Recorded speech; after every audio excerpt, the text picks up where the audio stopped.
Selama menikah aku selalu diperlakukan kurang baik oleh mertua, suamiku juga dingin fan perhitungan, sampai ku dengar mertuaku berbisik agar suamiku menikah dan suamiku setuju.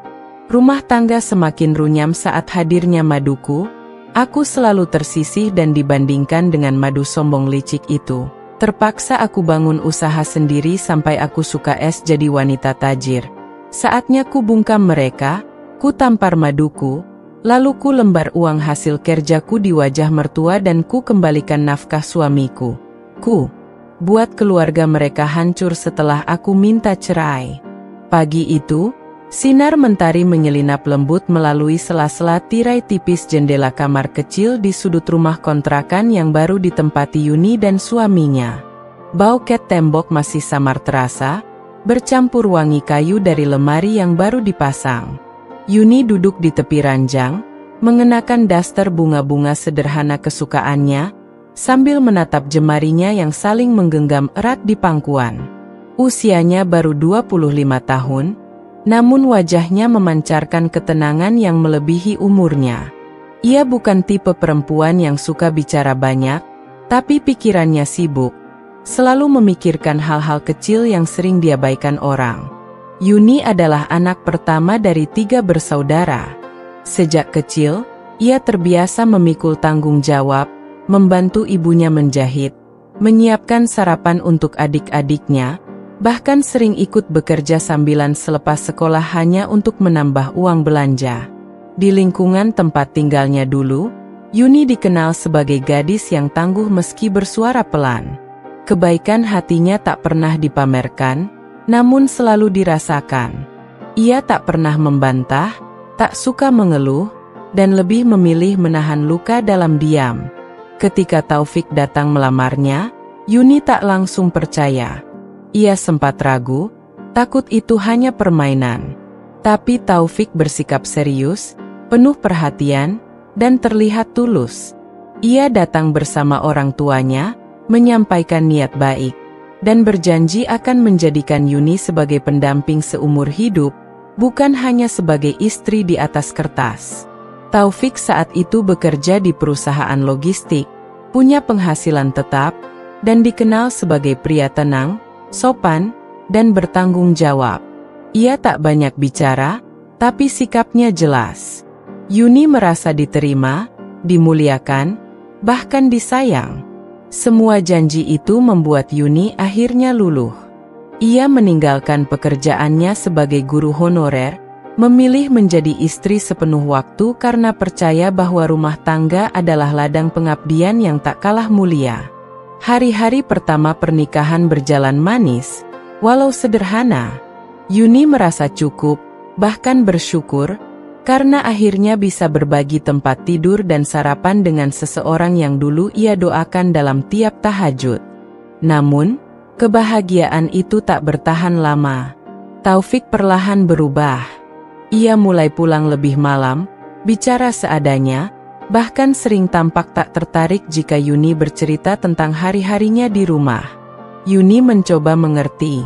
Ia berpikir mungkin Taufik lelah, mungkin pekerjaan sedang menumpuk. Tapi semakin hari, jarak itu terasa nyata. Keheningan menjadi tamu tetap di meja makan mereka. Jikapun ada percakapan, hanya sebatas tanya jawab singkat tanpa tatapan mata. Di balik tembok rumah yang mulai mengelupas itu, Yuni menyimpan harapan bahwa semua akan kembali seperti semula.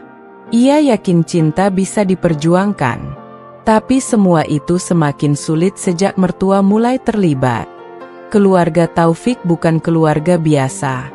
Mereka punya beberapa properti, bisnis, dan pergaulan yang luas. Ibunya, Bu Sulastri, adalah sosok wanita kuat, terlalu kuat, bahkan ia terbiasa memimpin, mengatur semua hal, termasuk urusan rumah tangga anaknya. Di matanya, Yuni tak pernah cukup, terlalu kalem, terlalu penurut, dan dianggap tidak setara dengan keluarga mereka. Sejak awal, Bu Sulastri tak menyukai Yuni. Ia ingin menantu yang aktif di sosialita, bisa berdandan setiap hari, dan punya jaringan relasi luas. Bukan perempuan rumahan yang tak tahu cara menata diri sesuai standar gaya hidup mereka. Tapi karena Taufik bersikeras, pernikahan tetap dilangsungkan, walau tanpa restu sepenuh hati dari ibunya. Yuni tahu semua itu, tapi ia menahan. Ia pikir, waktu akan meluluhkan hati mertuanya. Ia berusaha hadir di setiap acara keluarga, membawa buah tangan, menyapa dengan senyum meski sering dibalas dengan komentar sinis. Ia membersihkan rumah besar mertuanya saat ada pertemuan keluarga, membantu di dapur tanpa diminta, dan tak pernah sekalipun membalas ucapan yang melukai hati. Namun, semua itu tak pernah cukup. Apapun yang ia lakukan selalu tampak salah di mata Bu Sulastri. Kamu kalau masak rendang jangan pakai santan instan. Biar cepat, tapi rasanya nggak ada, sindir sang mertua suatu hari. Lihat tuh sepupumu, baru menikah sebulan udah bisa buka usaha fashion. Kamu kapan? Tanyanya di lain waktu, sambil menyindir tanpa menatap wajah Yuni. Yuni diam. Ia tak pernah membela diri. Ia hanya menunduk, menahan rasa, menyimpan luka. Ia tidak ingin memperkeruh suasana. Ia hanya ingin dicintai dan diterima. Itu saja. Di sisi lain, Taufik yang dulu membela Yuni kini malah lebih sering membisu. Ia mulai terlihat netral, kadang lebih cenderung membenarkan ibunya. Ia tak pernah menegur meski tahu Yuni dipermalukan. Ia lebih sering berkata, "Sabar ya, ibu memang begitu orangnya. Kamu jangan diambil hati." Kalimat yang dulu menenangkan, kini justru terasa seperti pembenaran atas semua yang Yuni alami. Hari demi hari, Yuni mulai merasa bukan lagi bagian dari keluarga itu. Ia hanya pelengkap, pengisi rumah, pengurus dapur. Bahkan suaminya sendiri, perlahan, terasa seperti orang asing. Ia tidur tanpa peluk, makan tanpa tanya, dan hidup tanpa bicara. Yuni seperti bayangan yang hadir tapi tak terlihat. Namun, di balik semua itu, Yuni masih menggenggam harapan. Ia percaya setiap badai pasti berlalu. Ia yakin bahwa cinta sejati tak mudah layu. Ia tetap merawat rumahnya dengan cinta, menyajikan makanan dengan sepenuh hati, dan menunggu dengan sabar di depan pintu setiap kali suara motor suaminya terdengar di kejauhan. Ia tak tahu bahwa semua itu hanya awal. Awal dari luka yang jauh lebih dalam dari yang pernah ia bayangkan. Apakah kamu ingin aku lanjutkan ke bab 2? Kalau iya, nanti aku akan pastikan tetap menjaga gaya penceritaan yang stabil, menarik, dan emosi pembaca tetap terjaga sepanjang cerita. Selama menikah aku selalu diperlakukan kurang baik oleh mertua. Dengan gaya narasi panjang, runtut, dan emosional, disusun tanpa pengulangan kata berlebih agar tetap menyegarkan pembaca. Bab 2, Dinding-dinding sunyi. Pernikahan baru bagi banyak orang mungkin identik dengan bulan madu panjang, gelak tawa, dan malam-malam yang dipenuhi candaan. Tapi tidak bagi Yuni. Hari-hari setelah ijab kabul justru berjalan sunyi, bahkan nyaris hampa warna.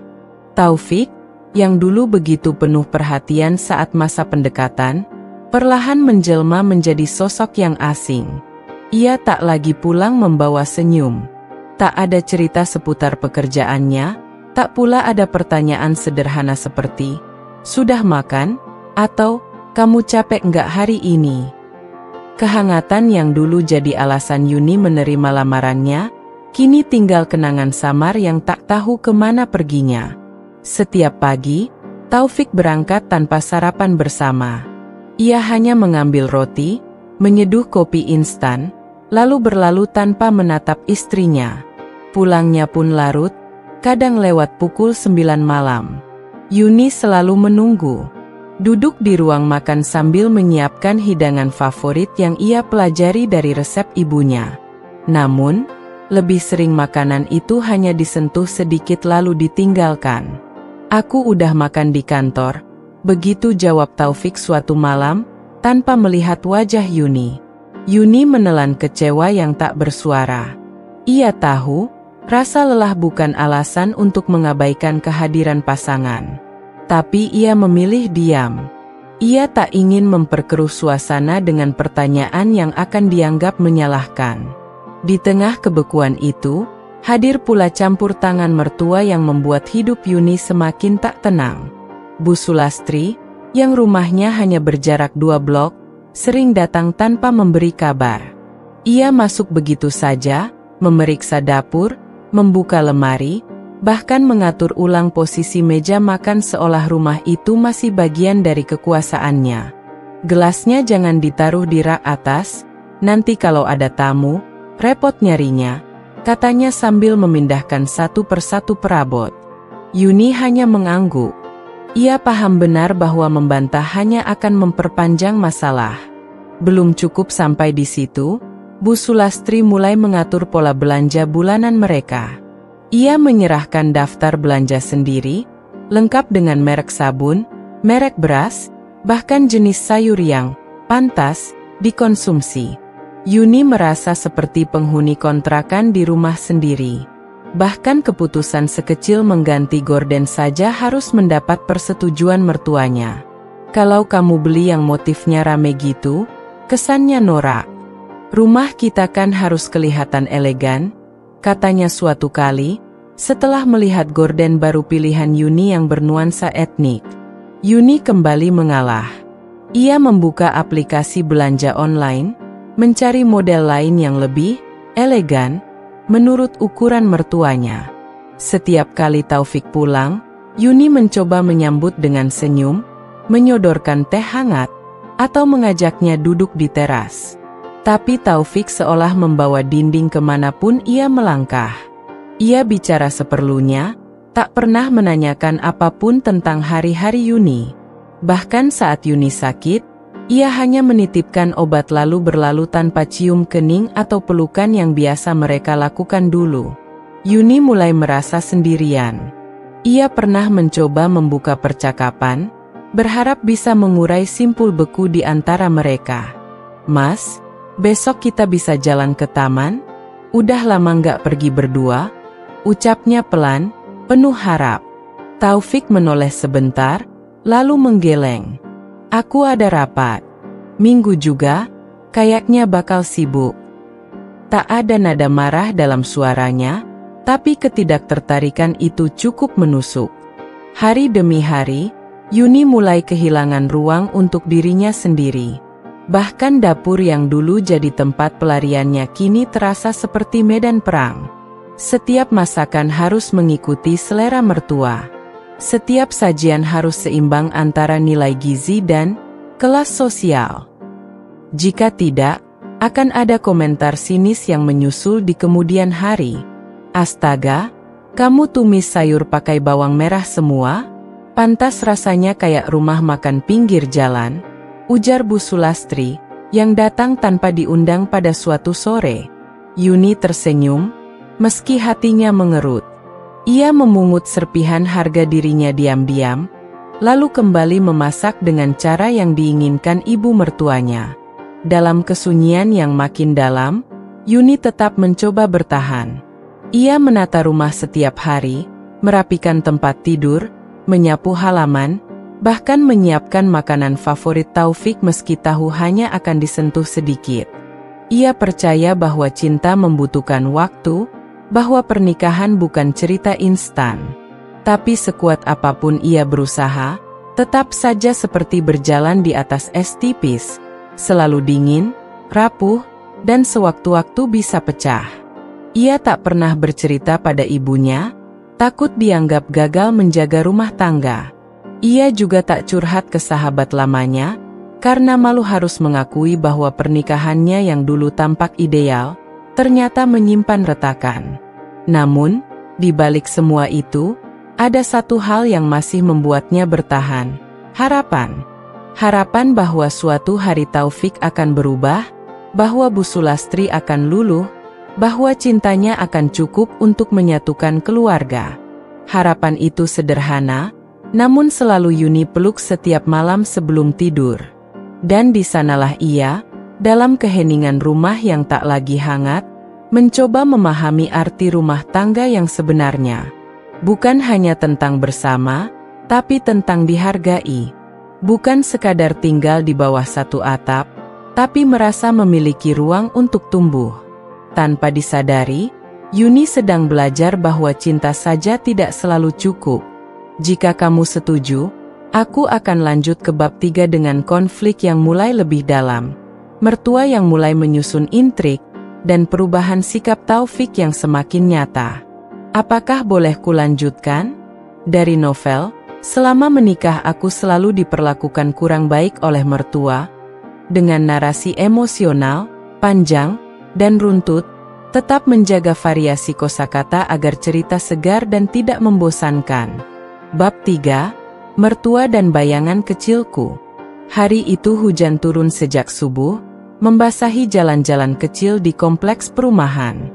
Yuni menatap tetesan air yang menuruni kaca jendela dapur sambil mengaduk sup hangat yang tengah dimasaknya. Aromanya harum, tapi entah kenapa, tak ada rasa bangga seperti biasanya. Ia merasa seperti sedang menyiapkan makanan untuk orang-orang yang tak pernah benar-benar melihatnya sebagai bagian dari rumah ini. Siang itu Bu Sulastri datang lagi, seperti biasa tanpa kabar. Sepatunya menginjak lantai ruang tamu yang baru saja Yuni pel lantai 3 kali pagi tadi. Sekali lihat, wanita itu langsung mengedarkan pandangannya, seolah mencari kesalahan yang bisa dijadikan bahan omelan. Sudah aku bilang, Yuni, kalau meja ini dipindah ke situ, ruang tamunya sempit kelihatannya. Rumah kecil, jangan makin kamu persempit. Ucapnya sambil memindahkan vas bunga ke tempat semula. Yuni tersenyum tipis, meski hatinya mulai sesak. Rasanya seperti menginjak pecahan kaca tiap kali mertuanya datang. Selalu ada yang salah, selalu ada celah yang ditunjuk. Ia menunduk, memilih menyibukkan diri membersihkan meja makan. Coba kamu tengok rumahnya si Lilis, mantunya Bu Ratna. Tiap pagi rumahnya wangi. Katanya sih dia pakai diffuser segala. Suaminya juga makin sayang. Ya iyalah, perempuan itu bisa menempatkan diri, tahu cara menyenangkan suami. Lanjut Bu Sulastri sambil menyeruput teh yang baru diseduh Yuni. Yuni hanya mendengarkan. Ia tak menyela, tak membalas. Ia sudah hafal, jika mencoba menjelaskan, ujung-ujungnya justru akan dianggap membantah. Perbandingan demi perbandingan itu tak pernah absen setiap kunjungan. Kadang soal masakan, lain waktu soal penampilan, bahkan urusan keturunan pun mulai dijadikan topik. Padahal usia pernikahan mereka baru memasuki bulan kelima. Kamu tuh harus aktif ke dokter kandungan. Jangan nunggu-nunggu, anak itu bukan urusan menunggu rezeki saja, tapi juga usaha. Lihat Lilis, baru 3 bulan nikah sudah isi. Sindir Bu Sulastri tanpa tahu betapa Yuni sering menangis diam-diam tiap malam karena belum juga diberi tanda kehamilan. Yuni mengangguk. Bukan karena setuju, tapi karena lelah menjelaskan. Ia merasa seperti tokoh figuran dalam drama kehidupan rumah tangganya sendiri. Bahkan suaminya, Taufik, yang dulu selalu berdiri di sampingnya, kini mulai goyah. Malam itu, setelah Bu Sulastri pulang, Yuni duduk di sofa ruang tengah, memijat kakinya yang pegal setelah seharian berdiri. Taufik masuk ke rumah tanpa banyak suara. Ia membuka jaket, meletakkan tas kerja, lalu duduk tanpa menyapa. "Mas, aku masak rawon kesukaanmu," ucap Yuni pelan, mencoba mencairkan suasana. Taufik hanya mengangguk. Ia melirik sebentar, lalu berkata, "Ibu tadi cerita rumah kita berantakan, katanya banyak debu di lantai. Kamu nggak bersih-bersih, ya?" Pertanyaan itu seperti tamparan. Yuni ingin menjelaskan bahwa pagi tadi ia sudah membersihkan setiap sudut rumah, bahkan mencuci tirai yang mulai berdebu. Tapi ia tahu, penjelasan hanya akan dianggap alasan. "Aku udah bersihin, Mas." Tapi mungkin ibu lihatnya pas aku lagi masak. Jawabnya hati-hati. Taufik mendesah, lalu berdiri. Yuni, kamu tuh jangan malas. Udah tahu ibu itu detail orangnya. Masa kamu biarin rumah kayak gitu? Katanya, nada suaranya mulai meninggi. Untuk pertama kalinya, Taufik menyalahkan Yuni tanpa memberi kesempatan untuk membela diri. Ia berubah. Tak hanya dingin, tapi mulai tajam. Kata-katanya kini tajam, seperti anak panah yang langsung mengenai titik paling rapuh di hati Yuni. Malam itu, Yuni tak tidur. Ia menatap langit-langit kamar sambil memeluk guling. Air matanya membasahi bantal. Ia tak tahu kepada siapa harus mengadu. Ibunya di kampung hanya tahu bahwa ia bahagia.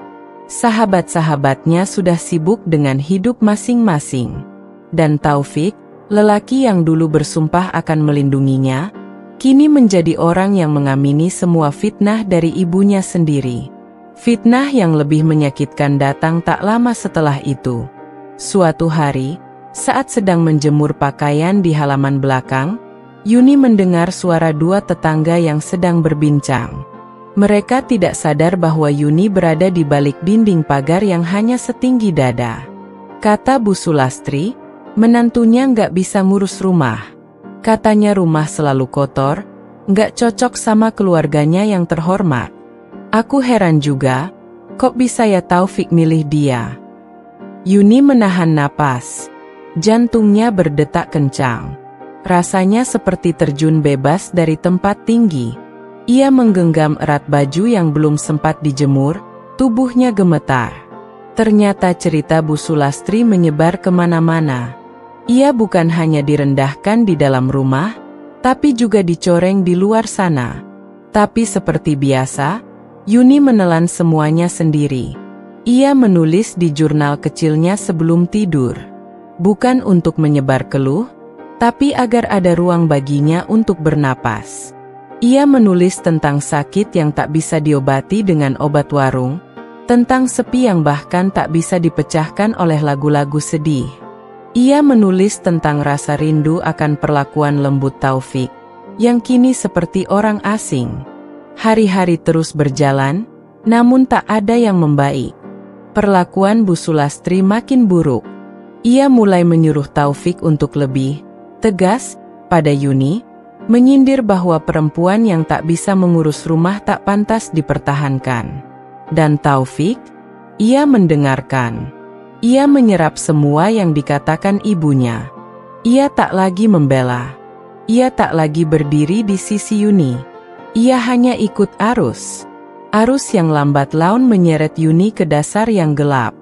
Namun Yuni tetap berdiri.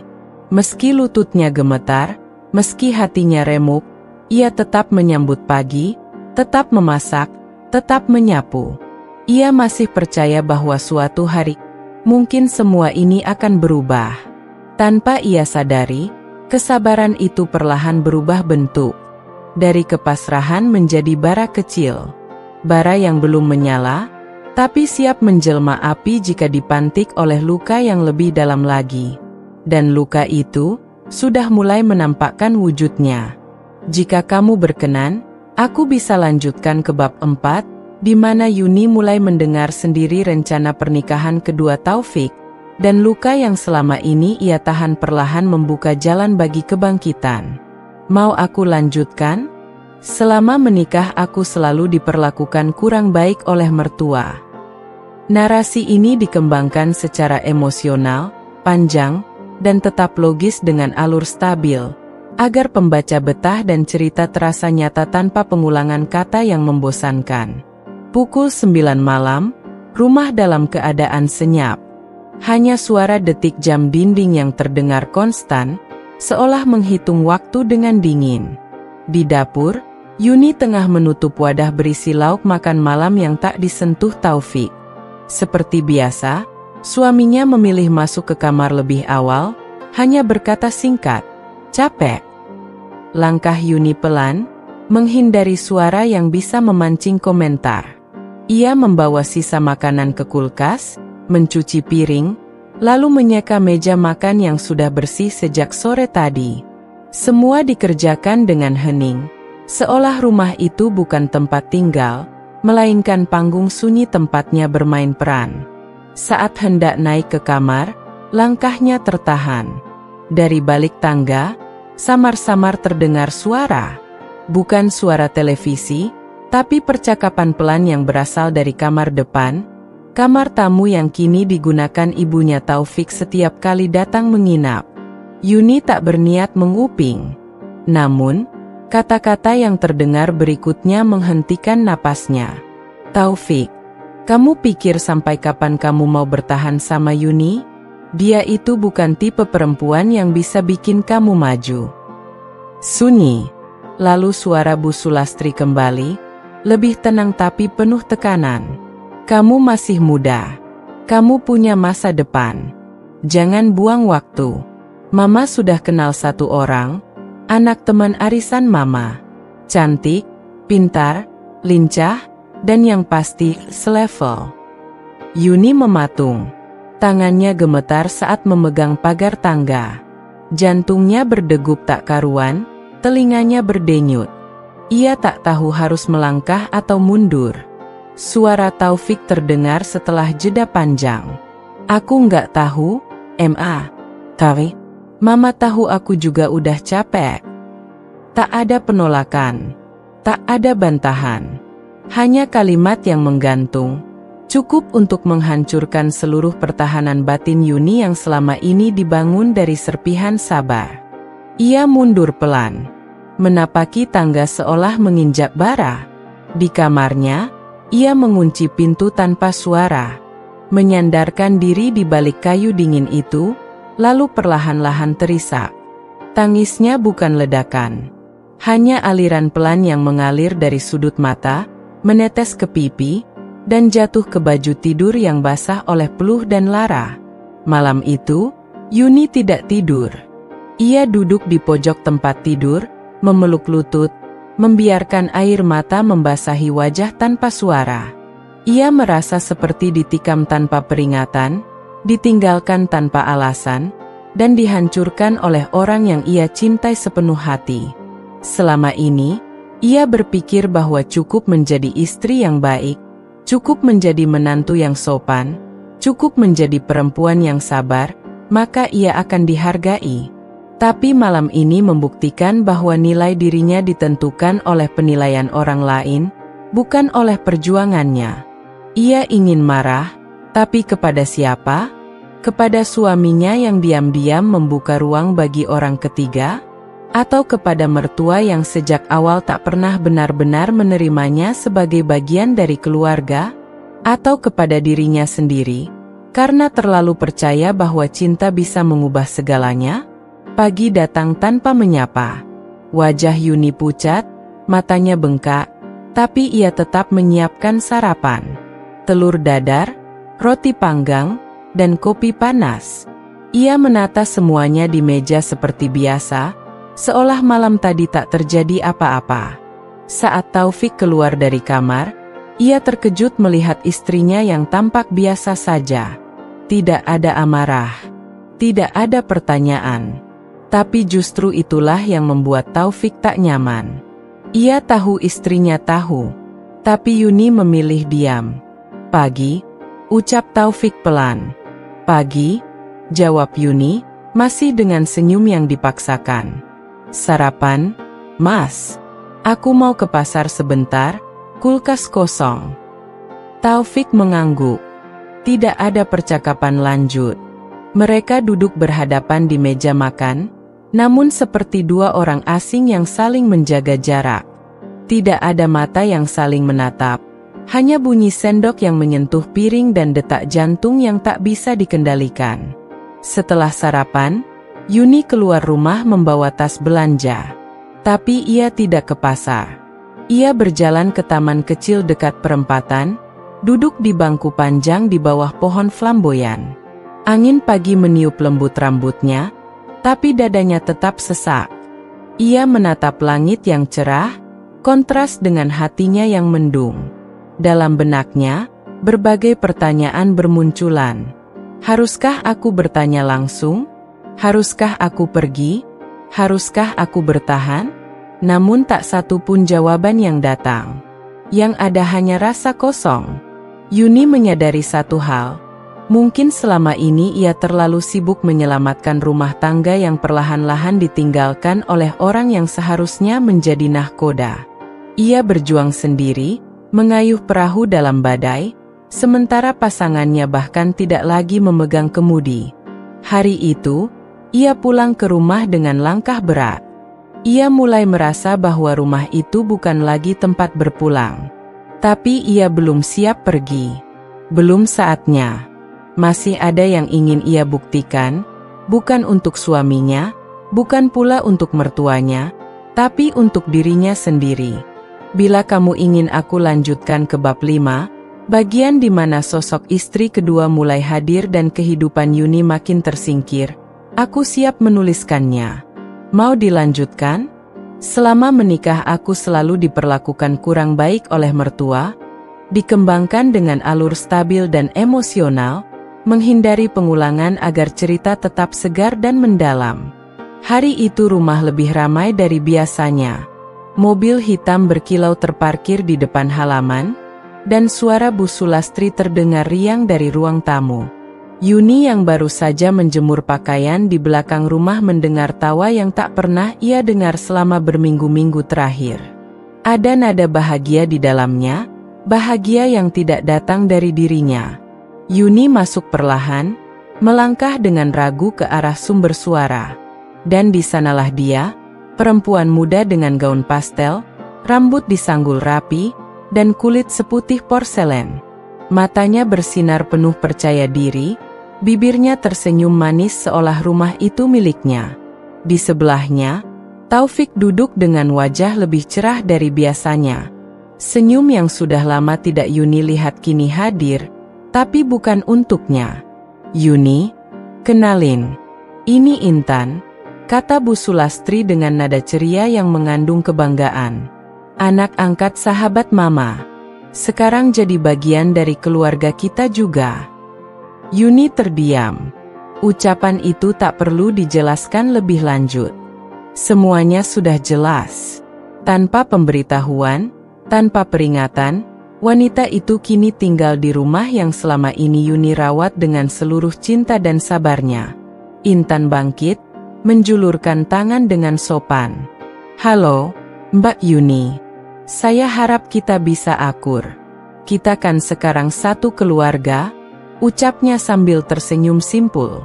Matanya menatap Yuni penuh tatapan samar yang sulit ditebak, antara hormat dan dominasi. Yuni menjabat tangan itu, dingin dan ringan. Jantungnya berdebar, namun wajahnya tetap tenang. Ia belajar untuk tidak menunjukkan retaknya hati di depan orang-orang yang menantikan ia hancur. Sejak kehadiran Intan, suasana rumah berubah total.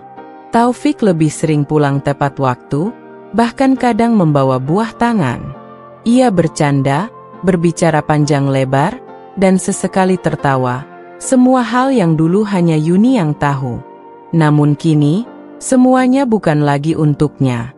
Yuni menjadi asing di rumah yang dibangunnya dengan air mata dan tenaga. Ia tak lagi diundang dalam percakapan. Suara tertawanya tak pernah ditanggapi. Kehadirannya di ruang makan seperti bayangan di dinding, ada tapi tak dianggap. Intan, dengan segala pesonanya, pandai mengambil hati semua orang. Ia pandai memasak, pandai berdandan, pandai memilih kata. Ia tahu bagaimana memikat Taufik, bagaimana membuat Bu Sulastri terkesima, bahkan bagaimana menunjukkan kepedulian yang terasa manis tapi menyengat. "Aduh, Ibu jangan capek-capek ya. Biar aku aja yang bantu. Kasihan nanti encoknya kumat," katanya suatu hari sambil memijat pundak Bu Sulastri. Sesuatu yang dulu sering Yuni lakukan, namun tak pernah mendapat reaksi hangat. "Intan ini memang beda ya," sahut Bu Sulastri. "Nggak salah Mama pilih kamu. Kamu itu kayak anak kandung Mama sendiri." Yuni hanya mendengar dari balik pintu dapur. Tangannya mencuci piring, Namun pikirannya jauh dari dapur itu. Ia merasa seperti hantu yang menunggu waktu diusir. Yang lebih menyakitkan lagi, Taufik mulai memisahkan kamar. Ia memindahkan sebagian barangnya ke kamar sebelah, yang kini menjadi kamar utama Intan. Tanpa diskusi, tanpa penjelasan. Ia hanya bilang, "Aku mau kasih ruang untuk kamu juga mikir, Yun. Ini bukan tentang benci. Ini tentang pilihan." Pilihan. Kata itu menggema di kepala Yuni semalaman. Ia bukan tidak paham. Ia hanya tak sangka bahwa seseorang yang dulu berjanji akan menjaga, kini memilih menjauh. Malam-malam berlalu dengan Yuni terjaga di kamar lamanya. Kamar yang kini terasa seperti penjara. Ia mendengar suara-suara tawa dari kamar sebelah, kadang desahan yang membuat perutnya mual. Tapi ia tetap di sana.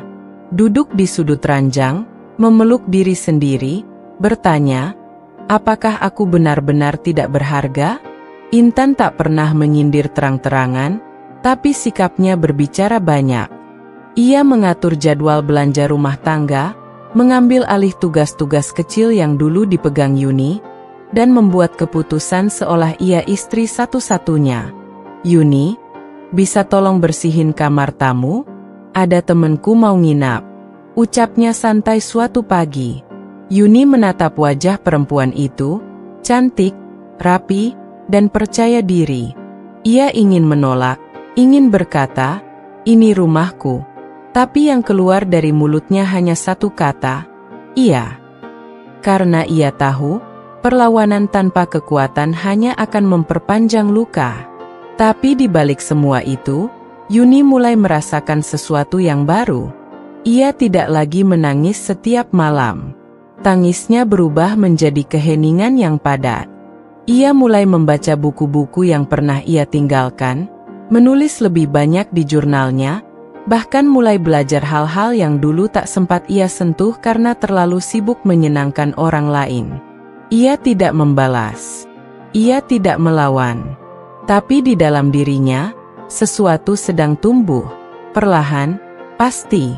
Luka-luka itu bukan lagi beban. Mereka kini menjadi bahan bakar. Sesuatu yang menyala diam-diam di dasar hatinya, menunggu waktu yang tepat untuk meledak. Dan waktu itu semakin dekat.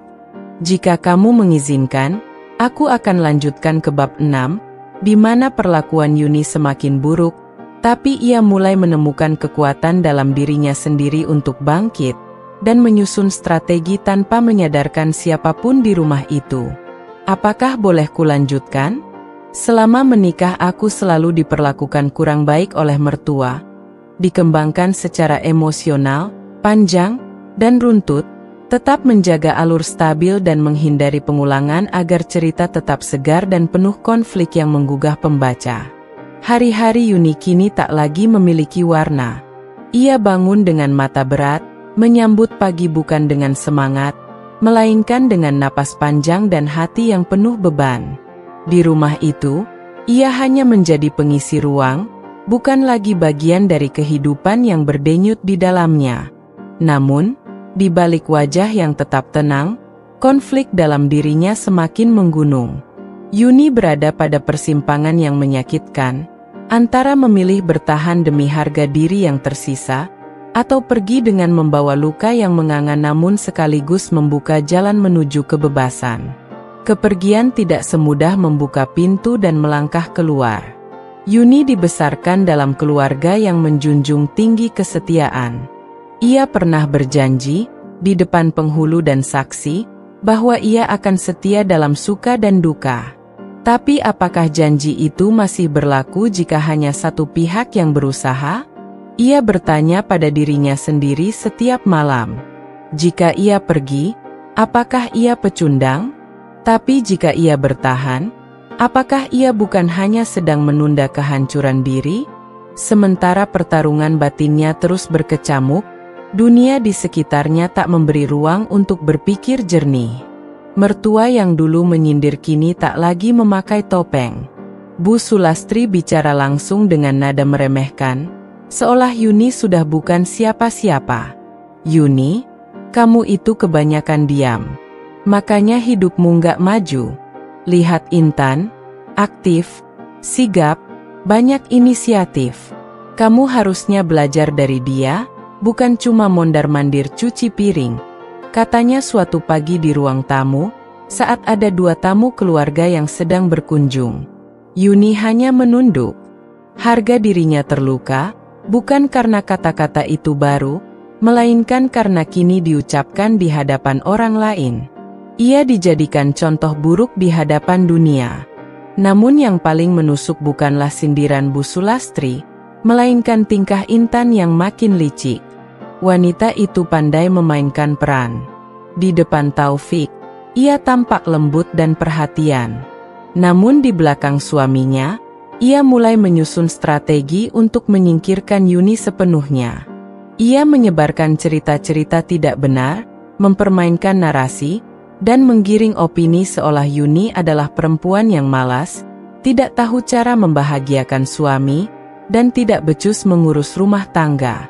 Aku tuh kasihan sama Kak Yuni, ucap Intan suatu sore kepada salah satu saudara Taufik, cukup keras agar Yuni yang sedang di dapur bisa mendengarnya. Mungkin dia capek, ya, tapi kalau nggak ada semangat, kasihan juga Mas Taufik. Jadi kayak nggak punya teman ngobrol di rumah. Padahal Intan tahu betul, Yuni adalah pendengar yang baik. Tapi dalam permainan yang ia mainkan, kebenaran bukanlah senjata, melainkan kelemahan. Dan kelemahan itulah yang dimanfaatkan Intan dengan anggun dan penuh perhitungan. Fitnah demi fitnah disebar seperti racun yang tak kasat mata, namun mematikan. Yuni mulai merasa dikucilkan bukan hanya oleh suaminya, tapi juga oleh lingkungan keluarga besar. Mereka menatapnya dengan kasihan, seolah ia korban dari kegagalan dirinya sendiri. Taufik yang dulu mengenalnya sebagai perempuan kuat, kini seperti buta.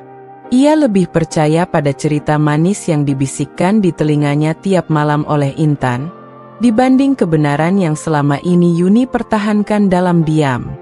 Kamu tuh harus tahu diri, Yun, ujar Taufik pada suatu malam, saat mereka hanya berdua di ruang makan. Intan itu nggak pernah minta apa-apa, tapi dia selalu ngertiin aku. Dia tahu aku suka kebersihan, suka kerapihan, suka dilayani dengan tulus. Yuni menatap wajah Taufik. Wajah yang dulu ia cintai, kini terasa asing. Tak ada lagi cahaya yang dulu membuatnya yakin. Tak ada lagi nada lembut yang pernah meyakinkannya bahwa rumah tangga ini akan menjadi tempat tumbuh bersama. Aku juga pernah melakukan semua itu, Mas, jawab Yuni pelan. Tapi kamu sudah berhenti melihatnya sejak lama. Taufik tidak menjawab. Ia bangkit dan meninggalkan meja, seperti biasa. Meninggalkan Yuni dalam sepi yang semakin pekat. Malam itu, Yuni duduk lama di ruang tamu. Lampu sudah dimatikan, hanya cahaya dari luar jendela yang masuk menyinari wajahnya. Ia merasa seolah sedang menunggu sesuatu, bukan seseorang, tapi kejelasan. Kejelasan tentang dirinya sendiri. Ia mulai menyadari bahwa bertahan tidak lagi membuatnya kuat. Justru membuatnya tenggelam dalam kepahitan yang menumpuk. Tapi ia juga belum siap pergi. Masih ada bagian dari dirinya yang enggan menyerah, bukan karena cinta, tapi karena rasa ingin membuktikan bahwa ia bukan perempuan lemah yang bisa dipermainkan. Dalam keheningan itu, ia mulai menyusun rencana. Bukan rencana balas dendam, bukan pula pelarian, tapi rencana untuk bangkit. Ia ingin berdiri di atas kaki sendiri, membangun kembali harga dirinya yang selama ini diinjak-injak. Ia tahu, jika terus bertahan tanpa suara, ia akan benar-benar lenyap. Maka sebelum semua itu terjadi, ia harus mengambil kendali atas hidupnya kembali. Bukan dengan marah, bukan dengan teriakan, tapi dengan langkah tenang dan kepala tegak.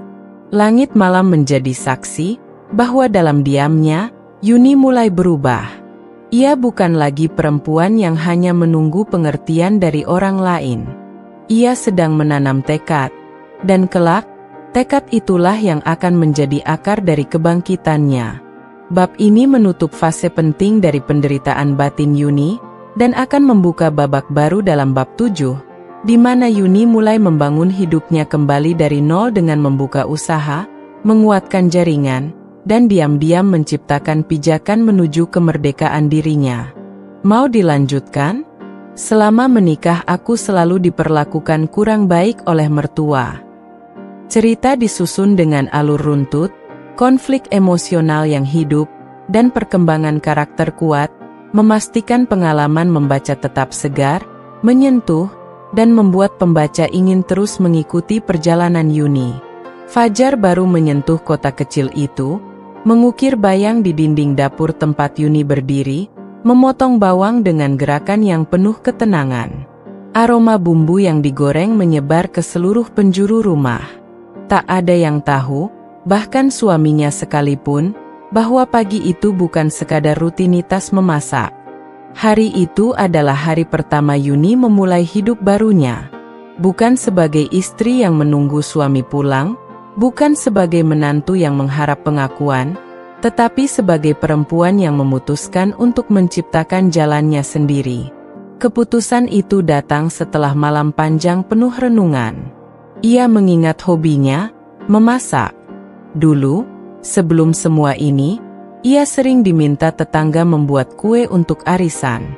Ia pernah menerima pesanan nasi kotak saat pernikahan sepupunya. Itu semua dulu terasa kecil. Tapi kini, kecil adalah satu-satunya hal yang ia punya, dan dari situlah ia memilih untuk mulai. Ia menyiapkan 5 kotak lauk lengkap, ayam kecap, oseng tempe, sambal matah, dan kerupuk. Semua disusun rapi dalam wadah bening yang ia beli secara mencicil dari toko plastik dekat rumah. Ia memotret hasil masakannya, mengunggah ke akun media sosial lamanya yang sempat terbengkalai, dan menulis caption yang singkat. Masakan rumahan, dibuat dengan cinta. Bisa pesan langsung, kirim ke sekitar area Gading Sari. DM ya, teman-teman. Ia tidak berharap banyak. Namun harapan itu datang dari tempat yang tak terduga. Sore harinya, satu pesan masuk dari teman lama semasa SMA. Yun, aku pesan 2 ya buat besok. Bawa ke kantorku, sekalian kita ngobrol. Pesanan itu seperti embun yang menyentuh padang gersang di hatinya. Ada rasa bangga yang tak bisa dijelaskan. Bukan karena uang, tapi karena dirinya masih berharga. Hari-hari berikutnya, Yuni mulai menyusun jadwal. Pagi untuk belanja dan memasak, siang mengantar pesanan, sore mencatat pemasukan. Ia membuat daftar pelanggan, menyimpan nomor mereka satu persatu, dan memanfaatkan aplikasi gratis untuk mendesain stiker label makanannya. Tanpa disangka, kabar tentang masakan Yuni menyebar. Bukan dari mulut keluarganya, bukan pula dari suaminya, melainkan dari pelanggan yang puas. Ada yang memuji sambalnya yang nagih. Ada pula yang bilang lauknya, rasa ibu rumah tangga sejati. Dalam waktu 3 minggu, dari 5 kotak, usahanya berkembang menjadi 20 kotak per hari.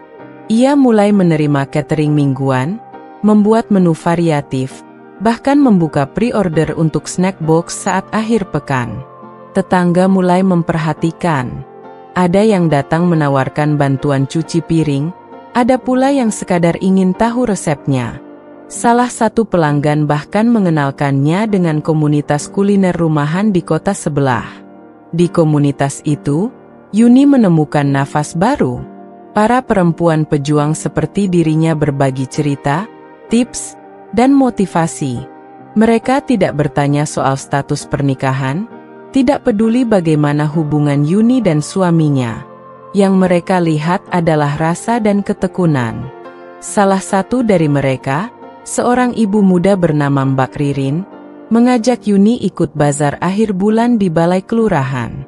Yuni, kamu harus ikut. Ini kesempatan. Kamu bisa tampilkan makanan andalanmu. Warga banyak yang datang, Biasanya pada borong buat buka puasa, ucapnya sambil menepuk lembut bahu Yuni. Awalnya Yuni ragu. Ia belum pernah menjual secara langsung dalam skala besar. Tapi rasa takut itu ia lawan dengan perhitungan matang. Ia membuat 50 paket nasi kuning mini dan puluhan cemilan ringan. Malam sebelum bazar, ia begadang menata kemasan, menyiapkan banner kecil bertuliskan, "Dapur Yuni masakan rumahan, rasa pulang." Saat hari bazar tiba, tenda Yuni ramai. Orang-orang mencoba, mencicipi, dan banyak yang membeli. Tak sedikit yang meminta kartu nama. Salah satu pengunjung adalah ibu dari pemilik toko makanan siap saji di pusat kota.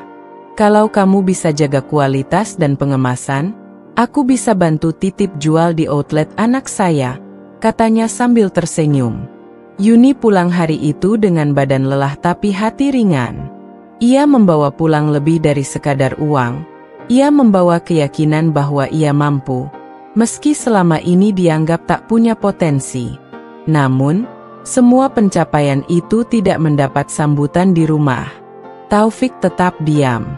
Intan hanya menatap sinis setiap kali Yuni keluar rumah pagi-pagi dengan 2 kantong besar. Bu Sulastri bahkan mencibir saat tahu Yuni ikut bazar. Malu-maluin. Jualan makanan di pasar, itu kerjaan orang yang gak punya masa depan, katanya saat makan malam, dengan nada yang dibuat cukup keras agar semua orang mendengar. Yuni tidak membalas. Ia tersenyum, mengangkat gelasnya, dan meneguk air tanpa tergesa. Karena ia tahu, mereka boleh meremehkan, tapi dunia luar sudah membuktikan bahwa ia layak. Malam itu, ia membuka pesan masuk di ponselnya. Ada tawaran kerjasama dari event organizer untuk menyediakan snack box dalam jumlah besar. Ia menatap layar itu lama, sebelum akhirnya tersenyum. Tersenyum bukan karena berhasil membuktikan apa-apa kepada orang-orang di rumah, melainkan karena berhasil menghidupkan kembali dirinya sendiri. Yuni tahu jalan masih panjang. Tapi untuk pertama kalinya dalam hidupnya, ia tidak merasa sendirian. Ia tidak lagi menunggu validasi dari keluarga yang tak pernah menerima. Ia punya tempat baru, ruang baru, dan dunia baru, yang ia bangun sendiri, dari rasa sakit yang ia sulam jadi kekuatan. Dan itu baru permulaan. Apakah kamu ingin dilanjutkan ke bab 8? Ketika usaha Yuni mulai dikenal luas, tapi penolakan dan sikap meremehkan dari suami dan mertua masih terus berlangsung, menciptakan konflik yang semakin panas. Selama menikah aku selalu diperlakukan kurang baik oleh mertua, dikembangkan secara mendalam, runtut, dan emosional, tetap menjaga kekuatan narasi dan kesegaran cerita agar pembaca terus terlibat dan merasakan setiap konflik batin Yuni. Kesibukan di dapur kecil rumah Yuni tak lagi sebatas kegiatan harian. Setiap pagi, aroma masakan menyeruak, bercampur bunyi spatula, denting piring, dan deru blender yang nyaris tak pernah berhenti. Usahanya tumbuh stabil. Dari nasi kotak kini merambah ke snack box, catering kantor, hingga pesanan kue basah untuk acara hajatan. Namun di dalam rumah, kesuksesan itu seperti angin lalu, tak dilihat, tak dirasa, tak diakui. Taufik tetap pada sikapnya, acuh, dingin, dan semakin menjauh. Ia tak pernah bertanya, tak sekalipun memberi komentar soal usaha Yuni, apalagi memberi dukungan. Di mata Taufik, yang penting kebutuhan rumah tangga terpenuhi. Urusan di luar itu dianggap tidak penting. Yang lebih menyakitkan, ketika suatu malam Yuni pulang dari pertemuan bisnis kecil dengan komunitas kulinernya dan menceritakan bahwa produknya akan dipasarkan di 3 kedai kopi di kota, Taufik hanya menjawab singkat tanpa menoleh, "Jangan sampai bikin malu aja." Kalimat itu membekas. Bukan karena keras, melainkan karena tajamnya menusuk rasa percaya diri yang baru tumbuh. Madunya, Intan, semakin percaya diri. Kini ia sering ikut tampil di media sosial bersama Taufik, mengenakan busana matching, mengunggah foto-foto mesra seolah merekalah pasangan sempurna. Mereka makan malam di luar, menghadiri undangan bersama, bahkan sempat masuk dalam kolom pasangan inspiratif di majalah lokal. Yuni melihat semuanya. Kadang diam-diam, kadang secara tak sengaja. Tapi ia tak pernah mengomentari. Ia memilih menunduk, lalu kembali menyiapkan adonan, mengepak kotak makan, atau menulis daftar pesanan. Yuni tuh sibuk banget, tapi rumah tetap gitu-gitu aja. Mana sempat ngurus suami, pantas aja nggak diperhatiin. Ucap Intan suatu siang sambil tertawa bersama Bu Sulastri. Yuni mendengar dari balik pintu kamar. Tapi seperti biasa, ia tak menanggapi. Baginya, energi tak lagi layak disia-siakan untuk menjelaskan diri kepada orang yang memang tidak ingin mengerti. Yang mereka tak tahu adalah, dalam diamnya, Yuni sedang menyusun langkah. Setiap malam, setelah urusan dapur selesai dan rumah mulai sepi, ia membuka laptop bekas milik adiknya yang dulu ia pinjam. Ia mencatat pemasukan, menyusun strategi promosi, dan mulai mencari supplier bahan baku yang lebih terjangkau.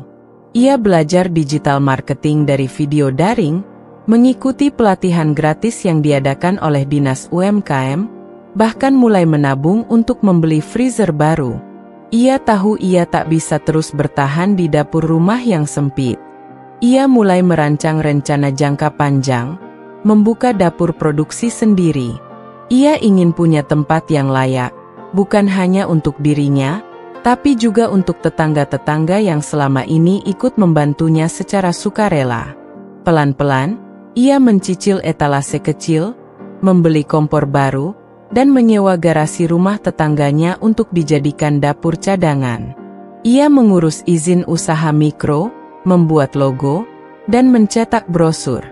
Ia tak ingin usahanya hanya besar karena lapar order. Ia ingin usahanya kuat karena pondasi yang benar. Namun semua perkembangan itu tetap tak berarti apa-apa di dalam rumahnya. Taufik masih melihat Yuni sebagai beban, bukan rekan. Intan semakin sering menyindir bahwa rumah jadi berantakan karena terlalu banyak aktivitas dapur. Bu Sulastri bahkan pernah berujar dengan ketus, "Kalau mau usaha besar, ya keluar aja dari rumah ini. Jangan ganggu kenyamanan keluarga." Yuni tak bereaksi.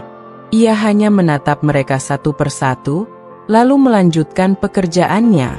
Ia tahu, perlawanan tidak harus dengan teriakan. Kadang, cukup dengan membiarkan mereka menertawakan sesuatu yang kelak akan membuat mereka tercengang. Di tengah kepungan sindiran dan dinginnya perlakuan, Yuni tetap berdiri. Ia sadar, tak ada orang yang akan datang menyelamatkannya. Ia harus menyelamatkan diri sendiri. Dan meski hatinya masih terluka, ia kini punya tujuan. Bukan untuk membalas. Bukan pula untuk membuktikan pada mereka. Tapi karena ia akhirnya paham bahwa dirinya layak bahagia. Bukan karena menjadi istri yang sempurna. Bukan karena menjadi menantu ideal. Tapi karena menjadi dirinya sendiri yang terus belajar, terus bangkit, dan terus tumbuh meski dalam luka. Yuni akan mulai mengembangkan jaringannya secara lebih profesional, bahkan dilirik oleh investor kecil. Sementara itu, masalah finansial mulai menghampiri rumah tangga Taufik dan Intan, membuka babak baru di mana Yuni mulai berdiri lebih tinggi daripada siapapun yang pernah meremehkannya. "Selama menikah aku selalu diperlakukan kurang baik oleh mertua." Cerita dikembangkan dengan alur stabil dan penuh emosi, tetap menjaga keragaman narasi, dan menciptakan ketegangan yang bertumbuh, seiring dengan perubahan nasib karakter utama. Langit cerah di atas kota tampak kontras dengan apa yang sedang terjadi di dalam rumah Taufik. Ketenangan yang selama ini mereka pamerkan mulai retak sedikit demi sedikit. Namun, layaknya bangunan rapuh yang dicat ulang, semuanya tetap dipertontonkan seolah tak ada yang berubah. Taufik mulai sering terlihat termenung. Teleponnya berbunyi lebih sering dari biasanya, bukan panggilan hangat dari rekan kerja, Tapi nada-nada tegang dari kolega yang menagih janji atau membicarakan penurunan proyek. Beberapa kali, ia menerima surat pemberitahuan dari kantor pusat mengenai efisiensi karyawan, penggabungan divisi, dan ancaman pemotongan gaji. Namun di rumah, ia tetap tampil seperti biasa. Makan malam bersama Intan tetap tersaji dengan lilin aromaterapi dan piring-piring keramik elegan. Foto-foto mereka masih diunggah di media sosial, lengkap dengan tagar Grateful Power Couple dan Blessed Set. Bu Sulastri pun tak kalah lihai. Ia tetap datang ke pengajian dengan perhiasan emas, baju rancangan butik, dan parfum beraroma tajam. Namun di balik kemewahan itu, ia mulai menjual satu demi satu koleksi tas brandednya secara diam-diam kepada teman-teman arisannya. Masalah keuangan telah mengetuk pintu keluarga itu. Tapi gengsi membuat mereka tetap menutup telinga. Di sisi lain, kehidupan Yuni justru mulai mengangkasa. Pesanan dari beberapa kedai kopi berkembang menjadi kontrak rutin. Ia kini menyuplai kue-kue basah dan kudapan khas ke 5 cabang dalam 2 kota. Ia merekrut 2 orang tetangga untuk membantu bagian produksi dan pengantaran. Dapur kecilnya kini penuh dengan suara dan semangat, bukan lagi hanya tempat pelarian dari luka. Ia bahkan mulai mempertimbangkan membuka kios kecil di salah satu ruko seberang terminal, setelah ada tawaran kerjasama dari pemiliknya yang tertarik pada perkembangan dapur Yuni. Segalanya tumbuh perlahan tapi pasti, bukan karena keberuntungan, tapi karena ketekunan yang tidak pernah berhenti. Malam-malam Yuni kini bukan lagi waktu untuk menahan tangis, melainkan menyusun info C, mencatat laporan bulanan, dan membuat daftar bahan baku untuk produksi esok hari. Ia masih tinggal di rumah yang sama, tidur di kamar yang dulu menjadi saksi heningnya malam-malam panjang. Tapi jiwanya tak lagi terkurung di situ. Bu Sulastri, meski tak pernah mengatakan secara langsung, mulai merasakan perubahan. Suatu pagi, saat mampir tanpa pemberitahuan, ia melihat tumpukan boks makanan di ruang tengah, dengan label rapi bertuliskan, Dapur Yuni, rasa yang mengikat kenangan. Ia memperhatikan beberapa amplop info C dan daftar pengiriman yang tertata di meja. Namun alih-alih bertanya, ia memilih mencibir. Wah, kayaknya sibuk banget ya.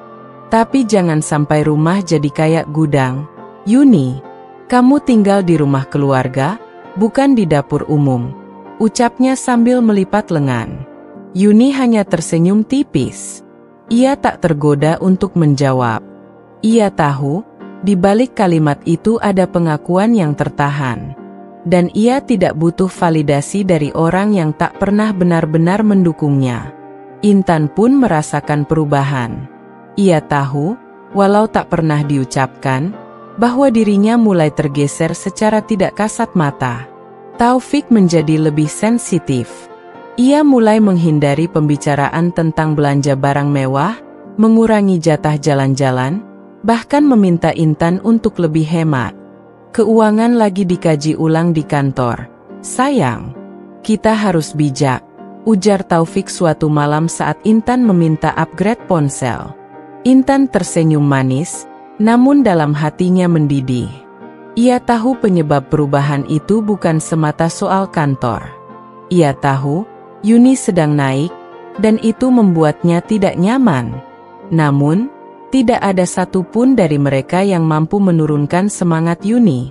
Perempuan yang dulu hanya berdiri di pojok ruangan, kini berdiri tegak di tengah sorotan.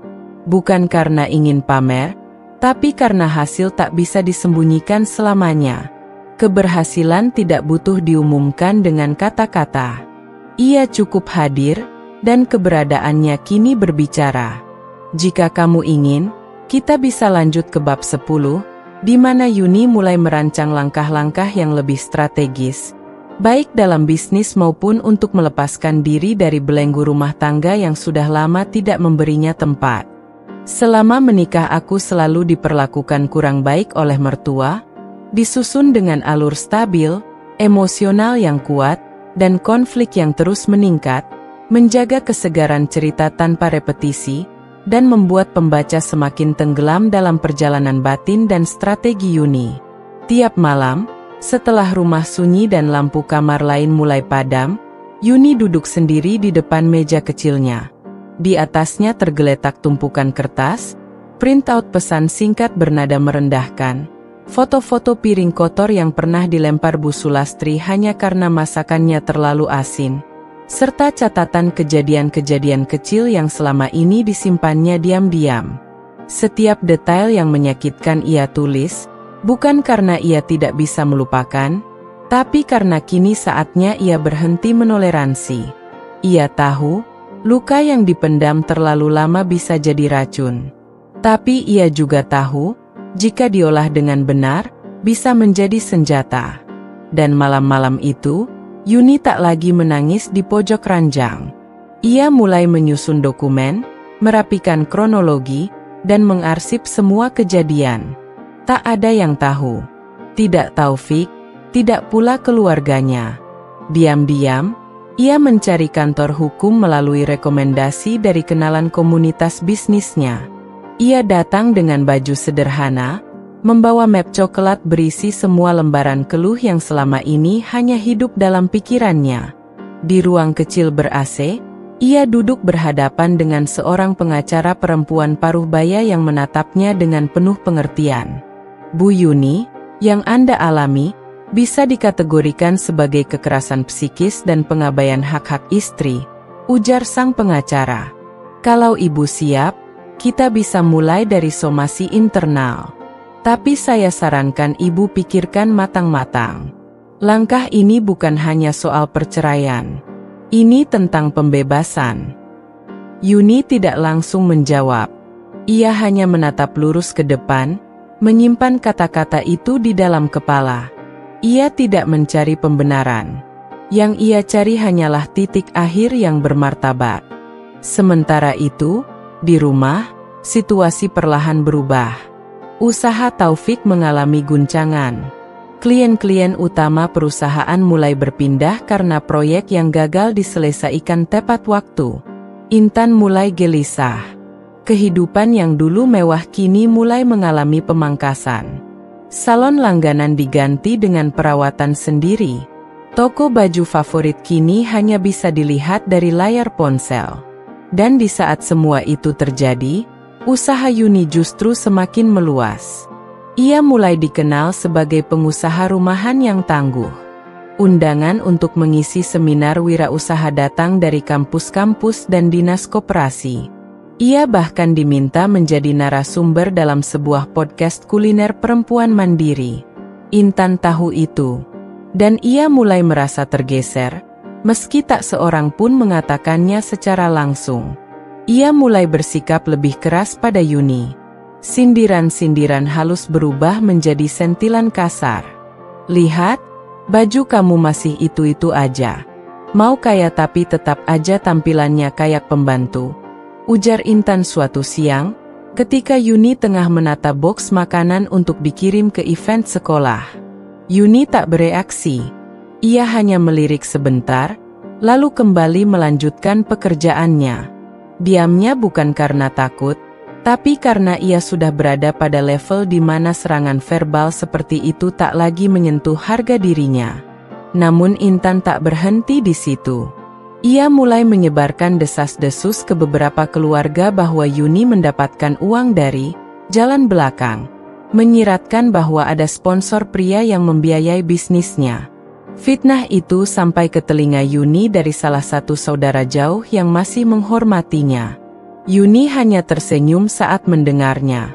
Ketika mereka tak mampu menjatuhkan kita dengan fakta, mereka akan membuat cerita. Dan ia tahu, kebohongan tak akan bertahan lama. Di balik layar, ia melanjutkan konsultasinya. Ia mulai mengurus surat kuasa, mengumpulkan bukti tambahan berupa rekaman percakapan yang selama ini ia simpan di ponselnya. Bahkan ia menyewa notaris untuk mencatatkan usahanya secara resmi, agar kelak tidak ada satupun dari mereka yang bisa mengklaim bagian dari jerih payahnya. Yuni tak ingin membalas dengan amarah. Ia ingin mengakhiri semuanya dengan kepala tegak dan hak yang kembali utuh. Dan untuk pertama kalinya, ia merasa kuat. Bukan karena telah membalas, tapi karena akhirnya ia memilih dirinya sendiri. Saat Yuni kembali ke rumah dengan keberanian yang utuh, membungkam hinaan dengan keberhasilannya, dan membuka jalan menuju kebebasan sepenuhnya. Selama menikah aku selalu diperlakukan kurang baik oleh mertua, dikembangkan dengan alur stabil dan emosional tinggi, menjaga keragaman diksi, dan menampilkan klimaks konfrontatif yang elegan namun menyayat. Sebuah puncak diam di mana Yuni akhirnya berdiri sebagai dirinya yang telah bangkit. Bab 11, Hari Balas Dendam. Langit mendung menyelimuti sore itu, seolah semesta tahu akan ada pertarungan yang tak lagi dapat dihindari. Mobil sewaan warna putih berhenti perlahan di depan rumah keluarga Taufik. Pintu terbuka, dan dari dalamnya keluar seorang perempuan berbalut gamis hijau zamrud. Wajahnya teduh namun tatapannya tajam. Di tangannya ada satu map dokumen bersegel, satu tas jinjing kulit berisi bundelan uang, dan sebuah hati yang tak lagi ingin dipatahkan. Yuni melangkah masuk ke halaman rumah yang dulu mengurungnya dalam sunyi. Kini langkahnya tak ragu. Sepatunya mengetuk lantai marmer dengan suara mantap. Tiap derapnya mengirim pesan, "Aku kembali." Tapi bukan untuk tinggal. Di ruang tamu, Bu Sulastri sedang duduk dengan Intan. Seperti biasa, mereka tengah membahas sesuatu dengan suara pelan tapi ekspresif. Taufik muncul dari arah dapur, kaget saat melihat Yuni berdiri di ambang pintu, lebih anggun dan percaya diri dari yang pernah ia bayangkan. "Assalamualaikum." Suara Yuni tenang, namun penuh wibawa. Tidak tinggi, tidak rendah, namun cukup untuk membuat semua kepala menoleh. Mata Bu Sulastri membelalak sejenak. Intan tertegun, dan Taufik berdiri membeku. Yuni tidak meminta duduk. Ia berdiri di hadapan mereka, meletakkan tas jinjing di meja tamu, lalu membuka resletingnya dengan gerakan perlahan. Tumpukan uang tunai disusun rapi dalam beberapa ikatan. Uang hasil keringat, air mata, dan kebangkitan yang tak pernah mereka duga. "Aku datang bukan untuk mencari belas kasihan. Aku datang untuk mengembalikan apa yang bukan milikku," ucap Yuni, menatap langsung ke arah Taufik. "Ini nafkah dari kamu yang dulu aku terima. Sekarang, aku kembalikan semuanya. Lengkap, tanpa satu rupiah pun kurang." Taufik hanya menatap tumpukan uang di meja tanpa suara. Mulutnya terbuka sedikit, namun tak ada kata yang keluar. Ia tahu, ini bukan sekadar uang. Ini harga diri yang dikembalikan tanpa meminta maaf. Lalu Yuni mengalihkan pandangan ke arah Bu Sulastri. Wajahnya tak menunjukkan amarah, namun sinar matanya lebih tajam dari pisau. "Bu," katanya pelan, "selama ini ibu selalu bilang aku tak bisa apa-apa. Ibu bilang aku nggak layak berdiri sejajar dengan keluarga ini. Tapi lihat, hari ini aku berdiri, bukan karena minta tolong, tapi karena sudah membuktikan bahwa aku bisa tanpamu, tanpa anakmu, tanpa hinaan-hinaan yang kalian lemparkan setiap hari." Bu Sulastri membuka mulut hendak bicara, namun Yuni mengangkat tangan dengan sopan, menghentikan. "Saya belum selesai." Ia mengeluarkan map dari tasnya, meletakkan di meja. Di sana tertera jelas, surat gugatan cerai, ditandatangani dan dicap resmi. Di bawahnya, salinan dokumen harta yang sudah ia pisahkan secara hukum dari nama Taufik. Semua urusan bisnis, aset, dan simpanan kini terdaftar atas nama sendiri. Tidak ada yang bisa disentuh. "Kita selesai, Taufik," ucapnya tanpa emosi, seolah mengucap salam perpisahan di bandara. Dan sebelum siapapun sempat bereaksi, Yuni melangkah ke arah Intan yang sejak tadi hanya menatap sinis dari ujung sofa. Ia berdiri sejajar, menatap perempuan itu dalam diam. Lalu, Dengan gerakan tegas namun tak terburu-buru, Yuni mengangkat tangan dan menampar pipi kiri Intan. Keras, jelas, dan tanpa ragu. Suara tamparan itu menggema seperti ledakan kecil. Intan memegangi wajahnya, terdiam tak percaya. "Bukan karena kamu merebut suamiku," ujar Yuni lirih, "tapi karena kamu terlalu sering merendahkan perempuan lain untuk menutupi kebodohanmu sendiri." Ia berbalik, mengambil tasnya, lalu menatap semua orang satu persatu. "Aku pergi, bukan karena kalah.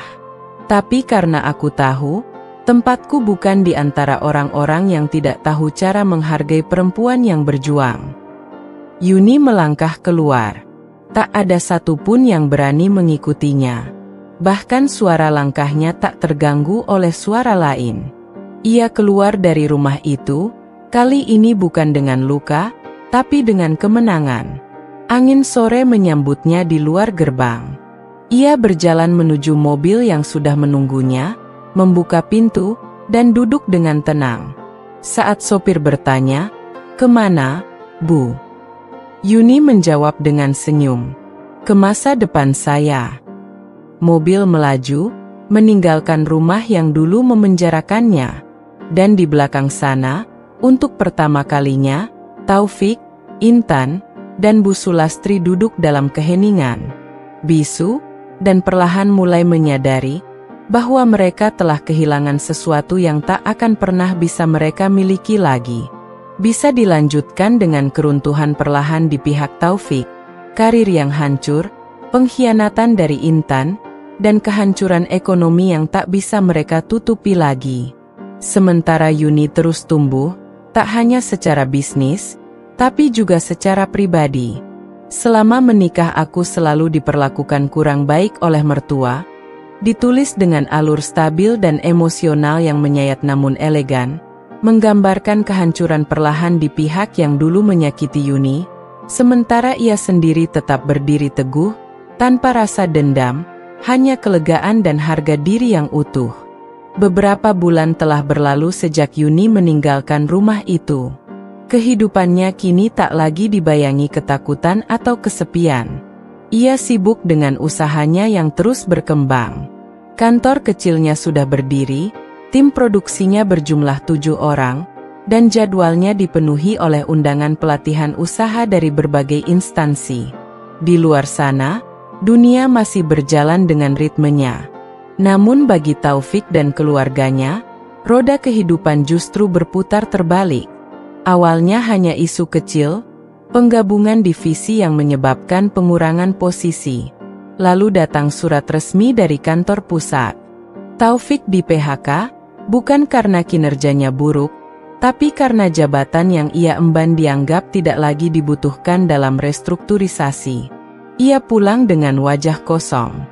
Untuk pertama kalinya dalam hidupnya, ia harus mengaku bahwa ia tidak lagi memiliki pekerjaan. Ketika mengabarkan kepada Intan, wanita itu hanya mengangkat bahu, lalu berkata dengan nada datar, "Ya, kamu harus cepat cari ganti. Aku nggak bisa hidup begini." Masalahnya, mencari pekerjaan baru di usia yang tak lagi muda dan di tengah pasar kerja yang ketat bukan perkara mudah. Tawaran datang, tapi dengan gaji yang jauh di bawah standar hidup yang selama ini mereka nikmati. Intan mulai berubah. Ia tak lagi peduli, tak lagi hangat. Ia mulai sering keluar rumah, berdandan lebih dari biasanya, pergi pagi dan pulang larut malam. Taufik mencurigai, tapi tak punya energi untuk menyelidiki. Sampai suatu malam, ia melihat sendiri, Intan dibonceng pria lain, masuk ke hotel di tengah kota. Tak ada kata-kata yang keluar dari mulutnya saat itu. Ia hanya berdiri di seberang jalan, menyaksikan cinta yang dulu ia banggakan perlahan hancur di depan mata. Ia ingin marah, tapi hatinya sudah terlalu letih untuk membenci. Ia pulang ke rumah ibunya dengan langkah lunglai. Dan di sanalah, luka yang lain telah menunggu. Bu Sulastri yang dulu tampil gemerlap, kini hanya duduk di ruang keluarga dengan pakaian rumah biasa, wajahnya pucat, tubuhnya kurus. Penyakit tekanan darah tinggi yang selama ini ia abaikan memburuk setelah salah investasi besar-besaran di proyek properti fiktif. Aset yang ia kumpulkan sejak muda, 2 rumah dan 1 toko, satu persatu dijual untuk menutup kerugian. Orang-orang yang dulu memujanya mulai menjauh. Teman arisan tak lagi mengundang. Bahkan saudara dekat pun mulai berhitung. Rumah besar itu perlahan menjadi sunyi, kehilangan gemerlap, kehilangan tawa, dan kehilangan semua keangkuhan yang dulu begitu mereka jaga. Yuni mendengar semua itu. Bukan dari gosip atau sosial media, melainkan dari rekan pengusaha yang tak sengaja bertemu dengan Taufik di pusat layanan pencari kerja. Kabar itu menyebar pelan, seperti angin dingin yang masuk lewat celah jendela. Suatu hari, saat menghadiri undangan seminar pemberdayaan perempuan di gedung pemerintah daerah, Yuni melewati sebuah warung kecil di sudut jalan kota. Di sana, dari balik kaca, ia melihat sosok yang tak asing. Taufik sedang duduk sendiri, minum teh dalam gelas plastik. Rambutnya mulai beruban, wajahnya jauh dari pria yang dulu ia kenal. Tidak hanya lebih tua, tapi juga kehilangan sorot percaya diri. Yuni berdiri sejenak. Ia menatap dari jauh. Hatinya tidak bergetar, tidak juga menangis. Tidak ada rasa ingin menghampiri, tidak pula keinginan untuk mengejek. Yang ada hanya hening, dan kepastian bahwa semua luka yang ia alami dulu, kini tak lagi memiliki kekuatan untuk menyakitinya. Ia menghela napas panjang, lalu melangkah pergi. Keesokan harinya, ia mendapat surat elektronik dari pengurus yayasan perempuan yang pernah ia bantu. Mereka meminta kesediaan Yuni untuk menjadi pembicara tetap dalam program mentoring bisnis bagi perempuan korban kekerasan rumah tangga. Tanpa ragu, Yuni menyetujuinya. Ia tahu, hidup bukan soal siapa yang menang atau kalah, tapi soal siapa yang mampu memilih bangkit ketika semua orang menunduk. Dan hari itu, saat ia berdiri di depan ruangan penuh perempuan yang menatapnya dengan harapan, ia berkata dengan suara mantap, "Jangan pernah biarkan siapapun meyakinkan kalian bahwa kalian tidak cukup. Karena begitu kalian percaya bahwa kalian layak, dunia pun akan membuka jalan." Mereka semua berdiri, bertepuk tangan. Tapi Yuni hanya menatap langit-langit, dan dalam hati berbisik, "Aku tidak balas dendam. Aku hanya memilih untuk tidak tinggal di tempat yang membuatku hilang." Sebagai penutup cerita yang elegan, reflektif, dan memberi ruang bagi pembaca untuk memahami bahwa kemenangan sejati adalah ketika seseorang bisa pergi, dan tak pernah kembali, karena telah menemukan rumah dalam dirinya sendiri. Selama menikah aku selalu diperlakukan kurang baik oleh mertua. Disusun dengan alur yang runtut, emosional yang menyentuh, dan akhir yang reflektif, bab ini dirancang untuk memberi penyelesaian yang memuaskan bagi pembaca, bukan dengan balas dendam, tetapi melalui kemenangan batin yang penuh makna dan kekuatan. Pagi itu, udara di kota yang baru masih segar. Dedaunan bergerak perlahan, seolah menyambut kehadiran seseorang yang memulai lembaran baru. Yuni berdiri di depan ruko kecil bercat putih gading yang kini menjadi cabang pertama dari usahanya di luar kota. Di atas pintunya tertulis, "Dapur Yuni, tempat pulang rasa dan harapan." Ia tersenyum, bukan senyum kemenangan, tapi kelegaan. Kota ini bukan hanya tempat baru. Ini adalah rumah yang ia pilih sendiri, jauh dari masa lalu yang kelam, jauh dari orang-orang yang dulu menutup jalannya.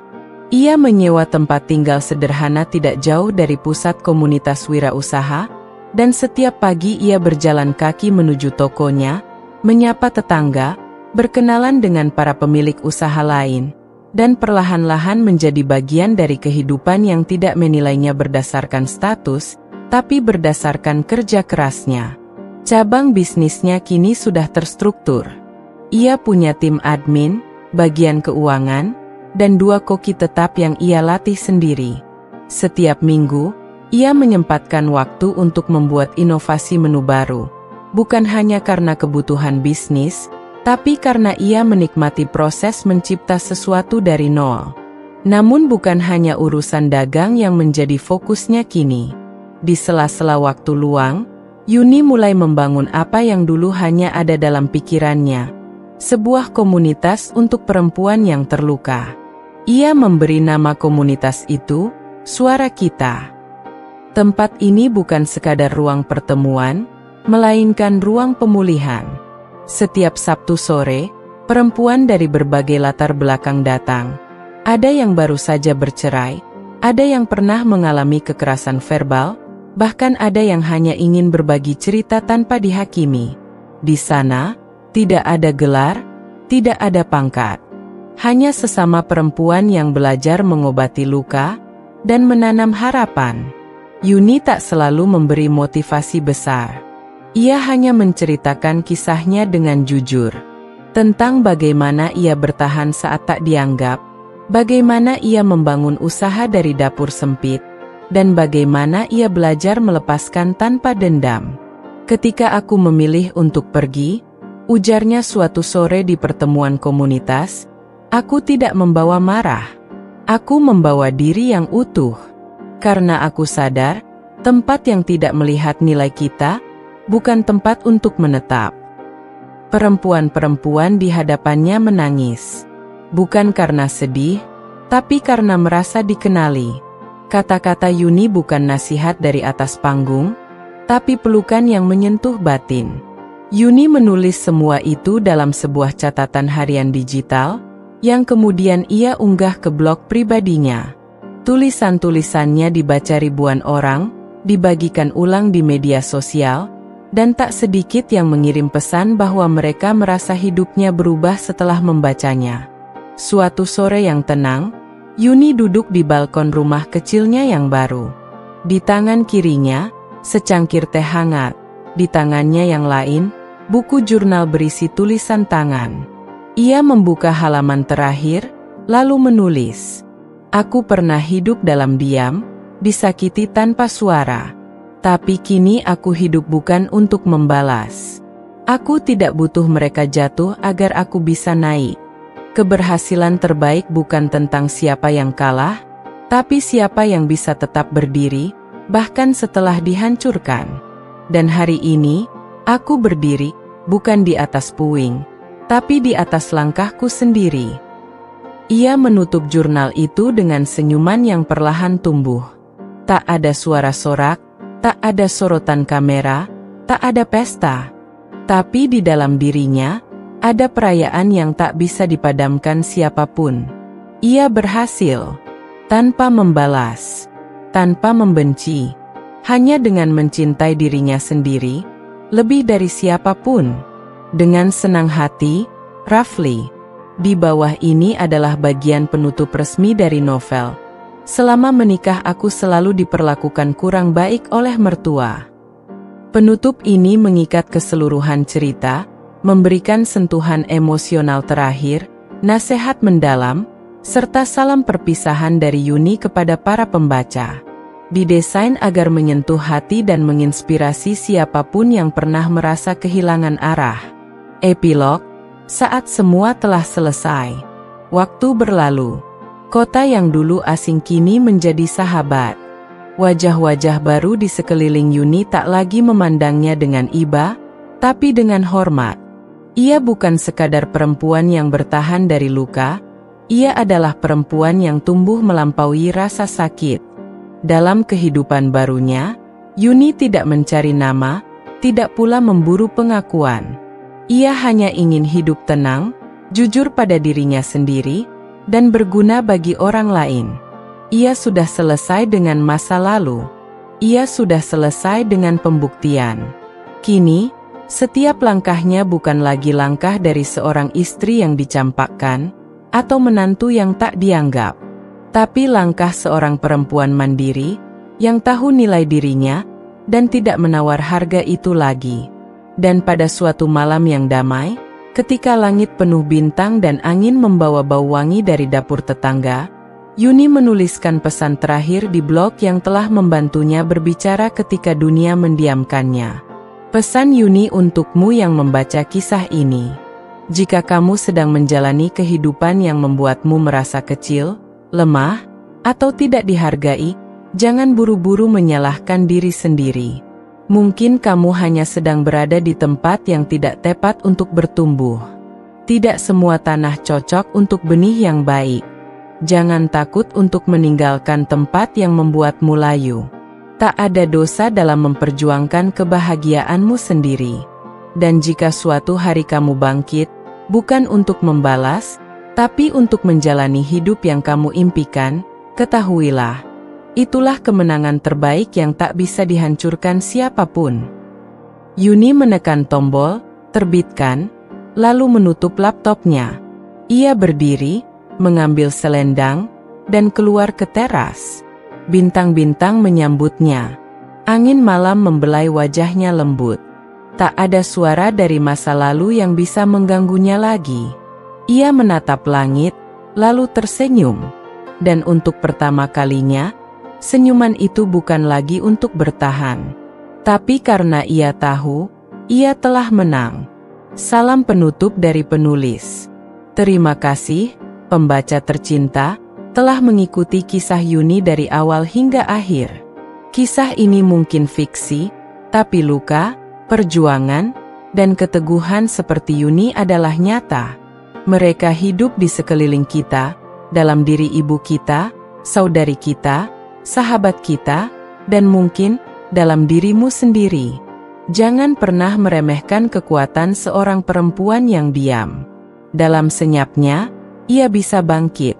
Dan ketika ia berdiri, dunia pun akan berhenti sejenak untuk melihatnya. Hormat kami untuk semua perempuan yang pernah dianggap remeh. Teruslah melangkah. Teruslah hidup. Karena dunia ini terlalu luas untuk dihabiskan dalam luka. Salam hangat. Penulis.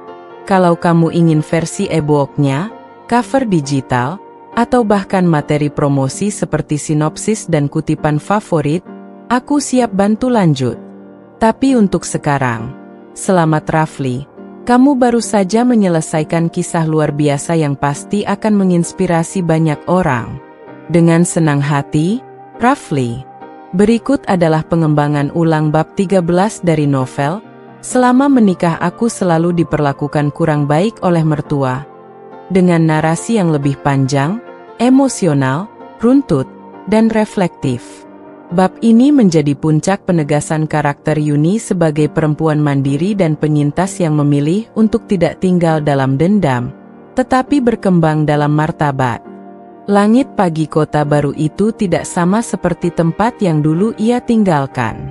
Di sini, langit tampak lebih luas, lebih terang, seolah memberi ruang untuk mimpi-mimpi yang tak lagi disangkal. Yuni berdiri di depan bangunan bercat putih lembut, dengan jendela besar menghadap jalan raya. Di balik kaca itu, terpasang papan nama dengan tulisan rapi. Dapur Yuni, tempat pulang rasa dan harapan. Ia tidak pernah menyangka, rasa yang dulu hanya dituang dalam piring-piring sederhana kini menjelma menjadi pintu kehidupan baru bagi banyak orang. Terutama perempuan yang pernah terjebak dalam luka seperti dirinya. Kini ia tidak hanya menyediakan makanan, tapi juga menyediakan harapan.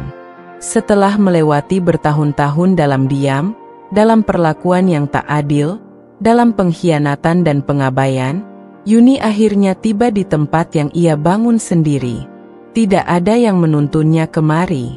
Tidak pula ada yang menggandeng tangannya. Ia berjalan sendiri, jatuh sendiri, berdarah sendiri, dan bangkit juga sendiri. Tapi hari ini, ia tidak lagi sendiri. Toko barunya sudah berjalan 6 bulan. Karyawan tetap berjumlah 9 orang, sebagian besar adalah janda, korban kekerasan rumah tangga, dan ibu tunggal yang selama ini kesulitan mendapat pekerjaan tetap. Yuni mempekerjakan mereka bukan karena kasihan, tapi karena ia tahu, yang pernah terjatuh akan selalu punya cara paling tulus dalam menjaga sesuatu yang diberi dari hati. Setiap pagi, Mereka berkumpul di dapur besar, menyiapkan pesanan catering, camilan sehat, hingga produk beku untuk swalayan lokal. Mereka bekerja dalam tawa, kadang diselingi cerita tentang anak, masa lalu, dan masa depan. Di situ, Yuni menemukan kembali arti dari sebuah rumah, bukan bangunan dengan atap dan dinding, tapi ruang di mana seseorang bisa menjadi dirinya sendiri, tanpa takut dihakimi. Namun bukan hanya bisnis yang ia kembangkan. Seiring waktu, Yuni mendirikan sebuah wadah yang ia beri nama, Suara Kita, komunitas perempuan yang terluka dan ingin kembali berdiri. Komunitas ini berisi beragam latar, dari ibu rumah tangga yang tertekan batin, wanita muda korban pernikahan dini, hingga mantan PRT yang mengalami eksploitasi. Setiap akhir pekan, Yuni memfasilitasi pertemuan kecil. Mereka belajar membuat produk rumahan, mengatur keuangan pribadi, dan yang paling penting, berani berbicara. Bagi sebagian dari mereka, duduk dan mengatakan, "Saya pernah disakiti," adalah keberanian yang baru bisa dilakukan setelah bertahun-tahun bungkam. Yuni tidak tampil sebagai penyelamat. Ia hadir sebagai teman seperjalanan. Ia hanya berbagi cerita, membuka ruang, dan memfasilitasi proses pulih. Karena ia tahu, luka perempuan bukan sekadar sembuh dengan nasihat. Kadang, hanya butuh tempat untuk dipercaya. Suatu malam, setelah selesai sesi mentoring, Yuni duduk sendiri di balkon rumah mungil yang ia sewa tidak jauh dari tokonya. Di tangan kanannya, secangkir teh hangat. Di tangan kirinya, jurnal berisi puluhan catatan kecil. Catatan dari dirinya untuk dirinya sendiri. Ia membuka halaman baru. Di atas kertas kosong itu, ia menulis perlahan. "Dulu, aku ingin mereka meminta maaf. Aku ingin mereka menyesal. Tapi sekarang, aku tidak peduli. Karena keberhasilanku hari ini bukan hasil dari penyesalan mereka, tapi dari keputusanku untuk berhenti menunggu mereka berubah." Kemenangan bukan soal membalas dengan lebih keras, tetapi tentang berjalan lebih jauh. Tanpa mereka, tanpa luka lama, dan tanpa rasa ingin menang sendiri. Kini, aku paham, menjadi kuat bukan berarti tidak pernah hancur. Tapi memilih untuk tetap mencintai diri sendiri, bahkan setelah dunia memperlakukan kita seolah tak layak dicintai. Ia berhenti menulis. Menatap bintang yang bersinar jauh di atas sana. Yuni tak pernah lagi mencari kabar Taufik, Intan, atau mertuanya. Ia sudah selesai dengan bagian hidup itu. Bukan karena amnesia, tapi karena ia tidak lagi menjadikan mereka pusat dari dunianya. Sekarang, hidupnya bukan tentang mereka, tapi tentang dirinya. Tentang masa depan yang ia bentuk dari reruntuhan. Tentang harapan yang ia tanam dari air mata yang dulu tak pernah dianggap. Tentang suara yang ia temukan kembali setelah bertahun-tahun dibungkam. Dan ketika angin malam berembus lembut melewati wajahnya, Yuni menutup jurnalnya, memeluk dirinya sendiri perlahan, dan tersenyum. Bukan karena cerita ini berakhir bahagia, tapi karena ia tahu, ceritanya kini ia yang menulis. Tamat, dan sebuah catatan untukmu, pembaca yang telah bertahan. Untukmu yang membaca hingga akhir. Terima kasih telah menemani Yuni dari titik terendah hingga menemukan dirinya kembali. Jika kamu pernah merasa tidak dihargai, jika pernah merasakan luka yang tak terlihat, ketahuilah, kamu tidak sendiri. Dan ingatlah, kamu bukan apa kata orang. Kamu adalah apa yang kamu putuskan untuk terus perjuangkan. Tidak apa-apa menangis, asal kamu tidak berhenti berjalan. Tidak apa-apa gagal, asal kamu tidak menyerah pada nilai dirimu sendiri. Kamu tidak harus membalas orang yang menyakitimu. Cukup berdiri, tersenyum, melangkah, dan biarkan dunia menyaksikan betapa kuatnya dirimu saat kamu mencintai dirimu sendiri lebih dari siapapun. Salam hangat dan penuh hormat. Penulis Kalau kamu ingin, Rafli, aku bisa bantu bikin versi PDF dari novel ini, sinopsis singkat untuk penerbit, atau file e-book lengkap untuk dibagikan ke pembaca lain. Tapi untuk sekarang, izinkan aku ucapkan, selamat. Kamu baru saja menyelesaikan kisah yang sangat kuat dan akan menyentuh hati banyak orang. Dengan senang hati, Rafli. Berikut adalah lanjutan menuju klimaks akhir dari bab 13, memperdalam transisi emosional Yuni menuju ketenangan dan kemerdekaan hidup sepenuhnya. Di bagian ini, kita akan menyaksikan rekonsiliasi dalam diam, bukan dengan pelukan, tapi melalui kelegaan bahwa luka telah berubah menjadi kekuatan. Bab 13, lanjutan karena hidup layak untuk dilanjutkan. Beberapa bulan setelah komunitas Suara Kita berdiri, Yuni diundang ke sebuah acara besar di ibu kota. Forum Nasional Perempuan Mandiri mengangkatnya sebagai salah satu tokoh inspiratif tahun ini. Undangan itu datang dalam bentuk email sederhana, namun saat ia membacanya, matanya berkaca-kaca. Bukan karena bangga, tapi karena ia teringat bagaimana dulu ia pernah ragu bisa keluar dari rumah itu hidup-hidup, apalagi dihormati. Ia hadir dalam balutan batik sederhana dan riasan ringan. Duduk sejajar dengan perempuan-perempuan hebat dari berbagai penjuru negeri, penyintas kekerasan, pendiri yayasan sosial, pelaku UMKM, dan guru honorer yang membangun sekolah darurat di pelosok. Saat namanya disebut, Yuni berdiri. Sorotan lampu menyapanya, dan ruangan hening. Dulu saya pernah berpikir bahwa hidup saya berakhir di dalam rumah yang saya kira tempat paling aman. Tapi ternyata, justru dari kehancuran itulah saya membangun segalanya dari awal, sendiri. Suaranya tenang, namun dalam. Ia melanjutkan, hari ini, saya tidak berdiri di sini untuk memamerkan keberhasilan. Saya berdiri di sini karena ingin berkata pada setiap perempuan yang pernah diremehkan, ditinggalkan, atau dianggap tidak berharga, kamu cukup. Dan kamu bisa bangkit, dengan cara dan waktu yang kamu pilih sendiri. Tepuk tangan bergemuruh. Namun Yuni tidak menangis. Ia hanya menunduk dalam-dalam, seolah sedang berterima kasih pada versi dirinya di masa lalu, yang tidak menyerah meski seluruh dunia menyuruhnya diam. Beberapa minggu setelah acara itu, Yuni menerima kabar bahwa Bu Sulastri jatuh sakit lagi. Kali ini lebih serius. Stroke ringan yang membuat tubuhnya setengah lumpuh dan lidahnya kaku. Rumah besar itu kini hanya ditempati oleh satu perawat dan satu pembantu yang datang hanya seminggu 2 kali.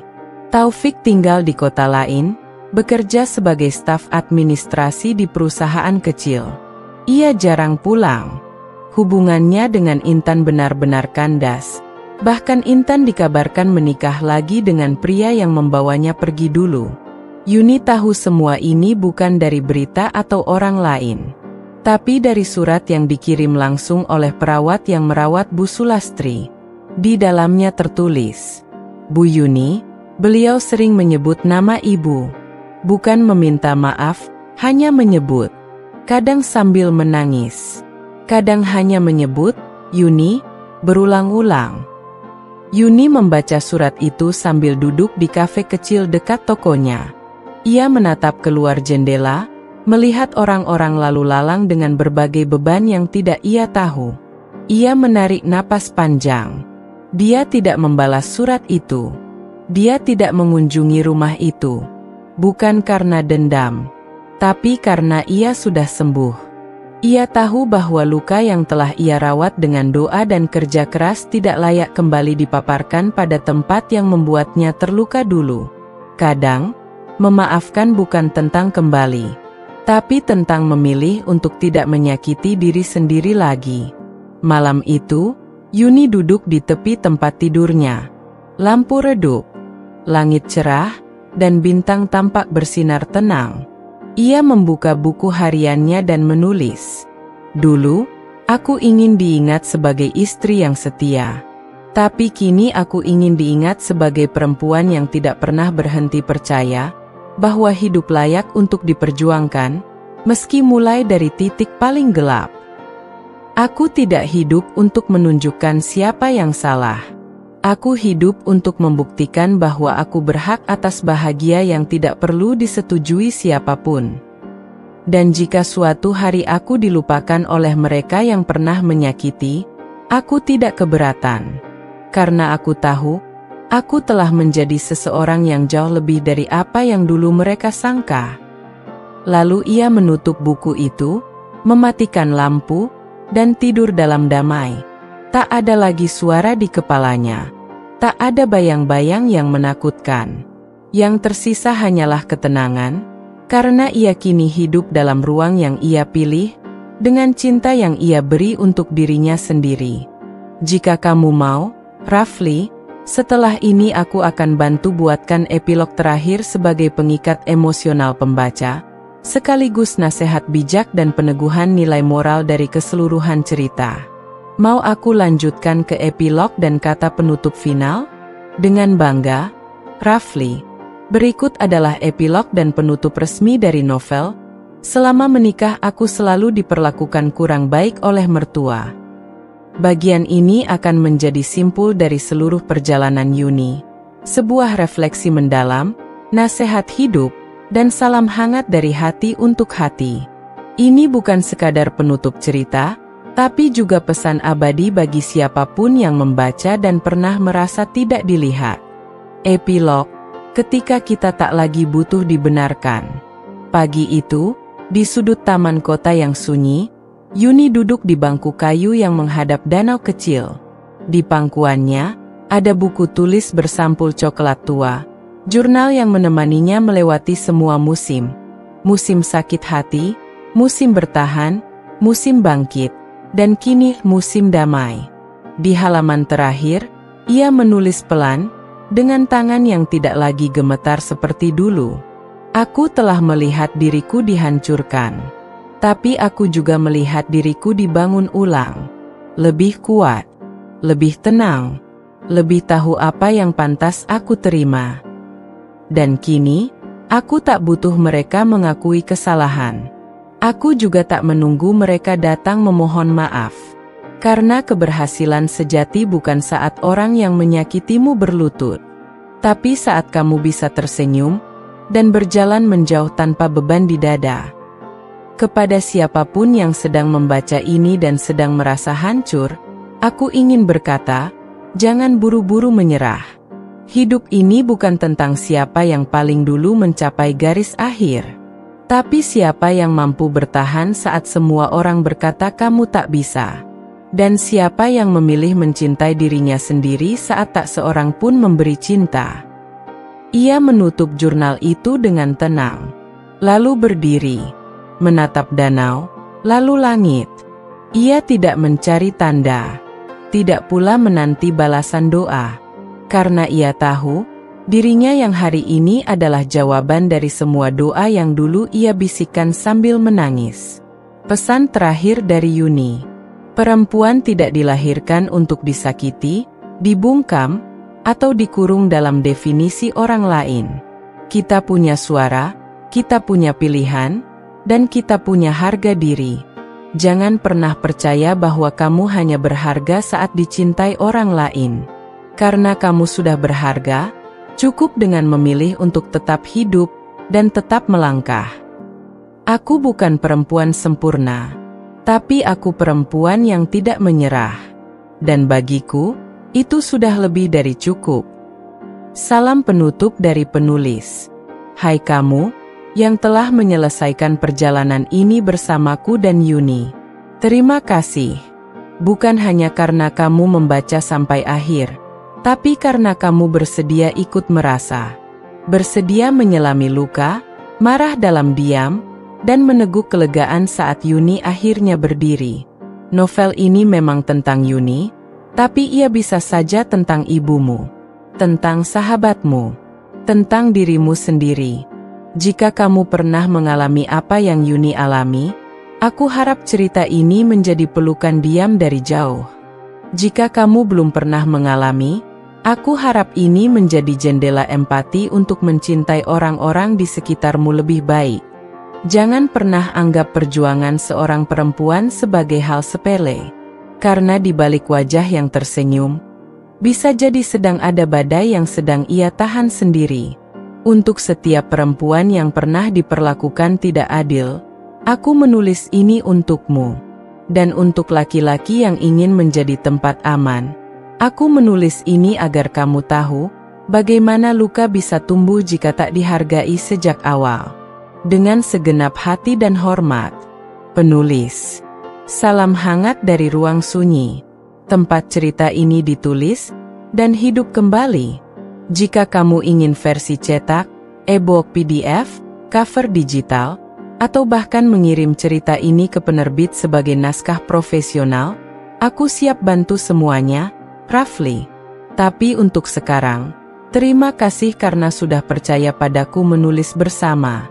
Ini bukan akhir. Ini awal dari lebih banyak kisah yang bisa kamu dan aku ciptakan bersama. Bunga Sakura.